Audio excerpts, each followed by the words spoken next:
Après s'être créé un compte sur le site proto.io, rendez-vous dans la partie Project, puis cliquez sur Nouveau projet. Sur le nouvel écran, vous pourrez configurer les éléments de base de votre prototype tels que son nom ou encore le support. Pour l'instant, restons sur un iPhone. Puis cliquez sur le bouton Create. Voici la vue centrale de proto.io. N'ayez pas peur, c'est normal, c'est impressionnant. Passons en revue ensemble les différentes parties de l'écran. Tout d'abord en haut, vous trouverez les options et outils à ajouter directement dans votre prototype. On y trouve les add-ons, les patterns, mais aussi tout ce qui est font et assets, à savoir les images que vous pourrez mettre dans votre prototype. Pour l'instant, le plus utile seront les boutons de sauvegarde et de prévisualisation. Sur la gauche, vous avez accès à vos différents écrans. Au milieu, vous aurez le rendu des écrans sélectionnés sur la partie de gauche.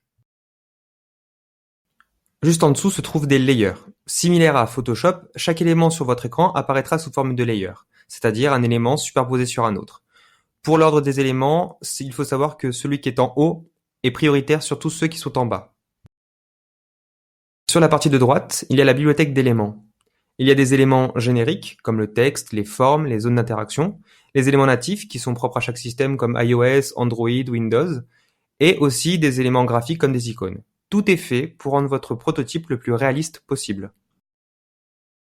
Maintenant que vous connaissez bien l'écran de proto.io, commençons cette maquette par ajouter la status bar. C'est un élément qui est en haut de tous les téléphones du marché. Pour ce faire, sélectionnez l'élément status bar et déplacez-le depuis votre bibliothèque à droite directement sur votre écran. Une fois l'élément posé sur votre écran, vous avez accès à ses options. Pour l'instant, seules les options supérieures nous intéressent. Ce sont principalement des options qui concernent le graphisme de l'élément. Dans le cadre de notre application de vote pour la Spartan, nous allons changer la couleur de fond pour avoir une couleur beaucoup plus rouge. Pour cela, cliquez sur Screen 1 dans le menu Screen, puis sur Background dans le menu de droite. Sélectionnez le rouge EB473F. Vous pouvez aussi ajouter une couleur spécifique si vous le souhaitez. Pensez à la sauvegarder en la déplaçant dans Saved Colors, ça nous fera gagner du temps pour la suite. La status bar étant noire, ce n'est pas terrible niveau graphisme. Donc on va faire pareil en sélectionnant cette status bar et en changeant sa couleur de fond pour mettre la couleur de fond de la status bar en transparent. Maintenant, nous allons ajouter notre première forme. Ce sera notre point de départ pour fabriquer notre prototype. Sélectionnez le rond et déplacez-le sur l'écran. Nous allons aussi ajouter du texte à côté de ce rond. Utilisez pour ça l'élément texte et glissez-le à côté du cercle. Une fois l'élément texte posé, vous pouvez changer son contenu en cliquant 2 fois dessus ou manipuler graphiquement la police, l'alignement, la couleur, la taille directement depuis les options sur la droite.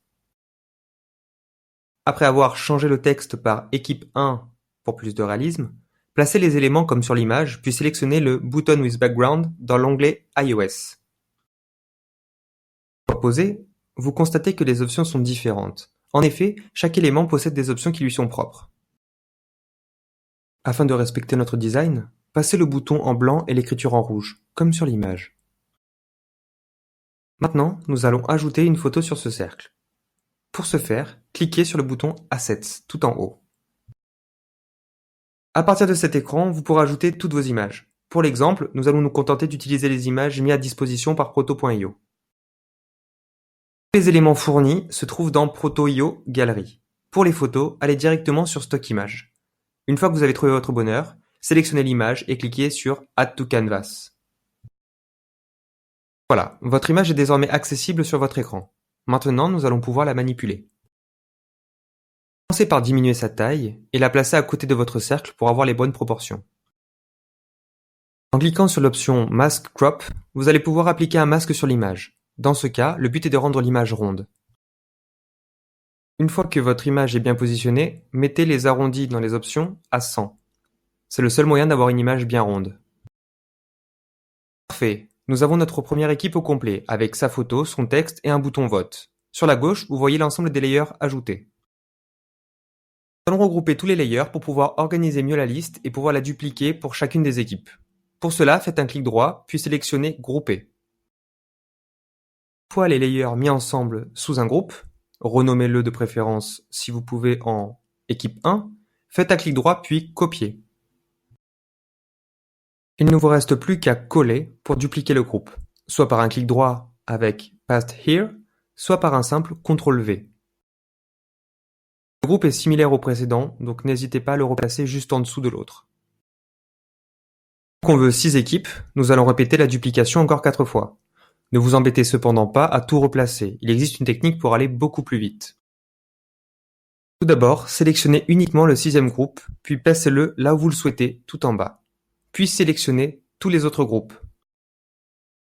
Il ne vous reste plus qu'à cliquer sur l'élément alignement vertical tout en haut et magie! Tous les éléments sont alignés parfaitement en vertical. Cependant, on voit qu'il y a un écart à gauche. Même manipulation, mais avec alignement à gauche dans les options en haut. Une fois que l'alignement à gauche est fait, c'est beaucoup mieux.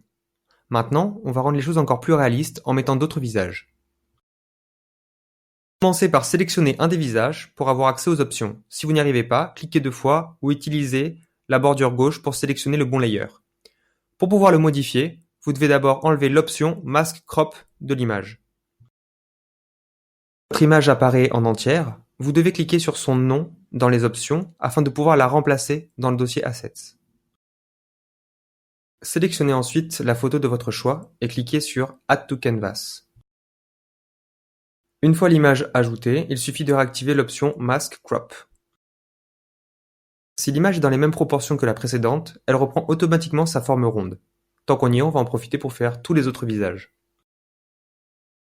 Cette fois, je vais prendre mes propres images et je vais les ajouter dans l'écran Assets. Pour cela, cliquez sur Assets et allez dans Account Assets. En cliquant sur New Assets, vous allez pouvoir importer vos images par glisser-déplacer. Mais ce n'est pas la seule technique. Vous pouvez aussi choisir d'autres méthodes comme directement par votre bureau ou en connectant une Dropbox ou encore directement via un lien web. En procédant de la même façon que la seconde image, j'ai changé l'ensemble des visages de mon écran. Très bien, il ne vous reste plus qu'à sauvegarder si vous ne l'avez pas fait précédemment. Par contre, si vous ne l'avez pas fait avant, c'est quand même une très mauvaise habitude. Il ne vous reste plus qu'à cliquer sur Preview pour voir le résultat. Le lien s'ouvrira sur une page web supplémentaire. Félicitations, vous venez de finir le premier tuto sur proto.io.